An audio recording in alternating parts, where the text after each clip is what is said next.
Hey everyone, Twig here. On June 1889, The Starry Night by Vincent van Gogh was finally completed. It showed Van Gogh's personal observations of the scenery outside his window, as well as the memories and feelings the view evoked in him. It has now become a staple in 19th century art and is now one of the most famous and well-known paintings in the world. In 1878, the late Qing dynasty of China made the final construction for the Great Wall of China, which finalized the approximate 2,500 years that it took to build. It is now one of the most visited places in all of China by tourists, and one of the most spectacular projects on Earth, not only visually, but spiritually. It represents the unification of China as a whole, a culture of cultural heritage, preservation, and increased openness to the outside world. From the Starry Night to the Great Wall, these works show that the world is full of amazingness and wonders. These works signify many things and are exquisite in some way or another. They have built a foundation to show how perfect they really are. They capture the meaning of art in the perfect way and could be considered the perfect painting and the perfect architectural landmark. But are they really perfect? And what does perfect even mean? The etymology of the word perfect is from its root, the Latin word perifers, which can be divided into two parts. Per, which means fully, and facere, which means do. The word has several meanings, ones at which we will look at. The Oxford Dictionary puts it this way: perfect, having everything that is necessary, complete, and without faults or weaknesses. The Merriam-Webster defines it a bit differently. Perfect, being entirely without fault or defect. So is something that is perfect something that has everything that it fulfills, or something that has no flaws or imperfections? If we want to say that a human is perfect, we might be stretching the boundaries a bit, because that would mean that none of these definitions would work for people. Instead, we would have to use synonyms. A synonym is a word that has a similar or identical meaning as another word. If I were to find synonyms for the word perfect, results show up that some of the words would be ideal, flawless, quintessential, best, etc., etc. But even then, like Wolfgang Riebe puts it, no one is perfect. That's why pencils have erasers. How about objects? Can certain objects be considered perfect? Like actually perfect, have no flaws, and fully achieve what it was supposed to be in the first place? For instance, a perfect circle. Its name has the word perfect in it, so it must be perfect, right? It's a two-dimensional geometric shape that has infinite points equidistant to a central point. Right and wrong. Yes, it is a two-dimensional geometric shape that has infinite points equidistant to a central point, but no circle can be perfect.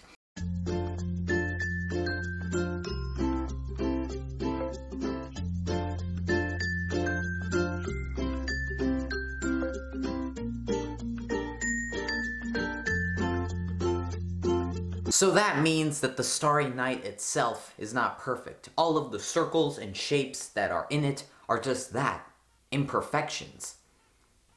Or are they? Maybe everything I have just been talking about in this video is all wrong. Every single thing that I said was a flaw. Maybe imperfections that I'm seeing or that you're seeing right now as you are watching this video are all illusions. And really, the universe and everything that's in it is perfect. Imperfections are nothing but just hallucinations within the discriminating human mind. The truth is, no. What I just said in the last phrase was an imperfection in itself. Mistakes do exist. The famous phrase, "take chances, make mistakes," is a fairly accurate quote, since from mistakes we learn to be stronger and to not make the same flaws again. It is not possible to say that the Chernobyl accident wasn't a mistake, nor the Cedar Fire, nor the sinking of the Titanic. I like the way LeisureByte.com puts it. Perfection is an illusion, nothing more than that. Because being perfect isn't something one can hold on to. What really matters is growth. What caused you to make this life change? Definitely the difficult period you were going through. This clearly demonstrates that improvement will not occur if a person does not confront their flaws. This leads to the conclusion that growth necessitates defects and that perfection is an illusion. Even the philosophical belief, perfectionism, is a flaw in itself. Perfectionism is a personal standard, attitude, or philosophy that demands perfection and rejects anything less. It is a negative characteristic if someone desires to apply it. And if something is negative, how can that thing be perfect? The wish to live a life of perfectionism restricts our capacity for presence and essentially robs us of life's vitality. Why seek something that is impossible, unthinkable, and frankly undesirable?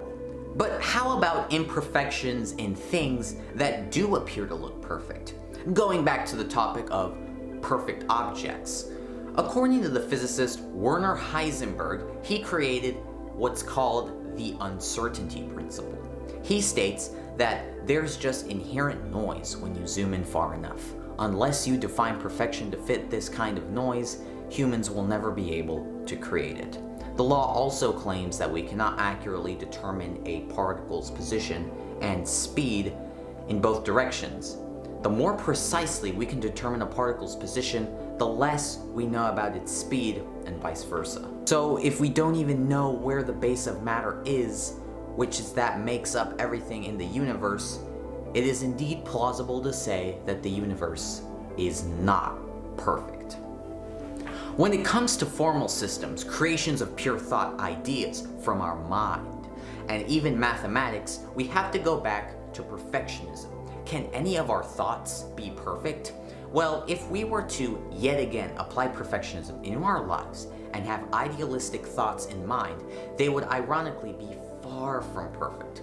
Some people battle with an irrational urge to be perfect in all respects of their lives. Additionally, the imperfect nature of anything can lead to feelings of annoyance, depression, and even sadness, and sometimes even worse than that, which is referred by psychologists as maladaptive perfectionism, because those people who have it will never be able to handle the mistakes they will make and the obstacles they will have in their lives. But even if we were to think of certain thoughts, and especially mathematical laws, when we aren't even applying perfectionism, they will always be plagued by Godel's Incompleteness theorem, proposed by logician Kurt Godel in 1931, a theorem that even goes to show that math itself can't be perfect. However, it can be true, but perfect is not the same as true. This theorem is revolved around axioms. An axiom is a statement in which we assume to be true without having any formal proof of them. The theorem divides into two sets. Some claims are true but cannot be proved, provided that the axioms are listable and do not contradict one another. 2. An axiomatic system cannot demonstrate its consistency. Godel proved that if any mathematical system is capable of proving within itself that the system is consistent, it must actually be inconsistent. A mathematical system is called consistent if it is incapable of generating a contradiction. This means that unless we carry out proof in even a more robust mathematical system, we will never be able to demonstrate the consistency of any particular mathematical system or method, even though they can always be ontologically true, which could be considered as an imperfection in itself, because in order for something to be perfect, it has to have all the things it requires for it to be. This is not to say that mathematics is incorrect. Math does have mistakes, but the presumption that mathematics is consistent has in fact proven to be very helpful. The argument is that we cannot use mathematical proofs to support this claim. I would like to say that the same about Godel's theorem can be applied into thoughts. If we were capable to think that certain thoughts is true, well, first, we would have to find proof. If it is untrue, then it is a flaw. If it is true, yet again, we would be stumped because we wouldn't be able to show the consistency of the thought fully, because the paradox that is Godel's incompleteness theorem. But even apart from theorems, we can never be sure that the axioms or thoughts are true because axioms or thoughts could depend on the reliability of human observation.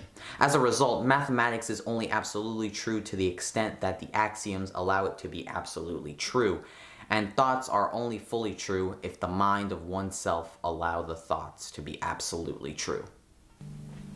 So in conclusion, the word perfect can never be achieved, not anywhere or anytime. It is just a word that is present in our imagination, and from the Great Wall of China to Van Gogh's Starry Night, sure, they are visually stunning, but always take into account synonyms like ideal rather than describing something as fully perfect, because when we view something as perfect, we will never be fully able to zoom out on what really other beautiful things there are in life.